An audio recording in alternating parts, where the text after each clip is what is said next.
Masewuthole ithuba lokuyizela amagwava becobana ngiyohlalisa abazukulu bami phansi nabantwana bami, ngibatshele nganali iqhawe laseNdlwathi.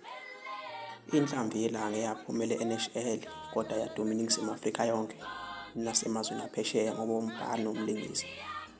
Angisaliphathi-ke lokuqeqesha oSarafina abahlukahlukene abadlali basesteji beshashalazi. Namhlanje ngikhuluma ngey'nqwele esey'vuthiwe esey'shoda ngokuthi ikhishwe zishane isobho. Isandla sakho mfokangeme Ntusi Yenkomo. Impela uNkulunkulu unesandla esibi eNingizimu Afrika ngoba kabathathayo ibona lapho impela iy'ndlela zabo ezinhle. Esibukela kubona amalobo abo esigqoba kuwona kodwa Nkosi ekuhambeni kwesikhathi wena uyacisha yini inhloso yakho. Impela masewuthole ithuba le nkondlo nami ngiyodlalisa abazukulu bami kanye nabantwana bami phansi ngibazekele ngale nsizwa yakwaNgeme eNdlwathi. Mkhaya nami ngidumele ngokuhamba kwakho, ngihlezi ngibona ithende lomncwabo isililo umayemaye komakhelwane kodwa akaze ngayitsheni ukuthi ngelinye ilanga umkhonto uyogwaza ekhaya ngawe Mkhaya.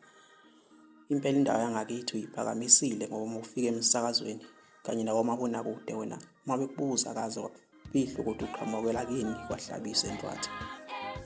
Mkhaya nami-ke lokho kungenza ukuthi ngiyiqhenye ngawe ngoba ngiyabona ukuthi wena ingakini akaze wafihla kodwa ubukhathalele futhi ukuthanda.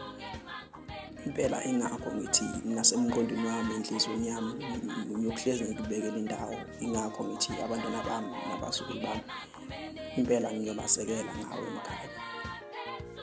Amagalelo amaningi okusuka enzile eNingizimu Afrika abonakele ukufa kwesotsha-ke yikho ukwanda kwey'khali ngikubonile namhlanje iNingizimu Afrika iyakhala ngawe Mkhaya.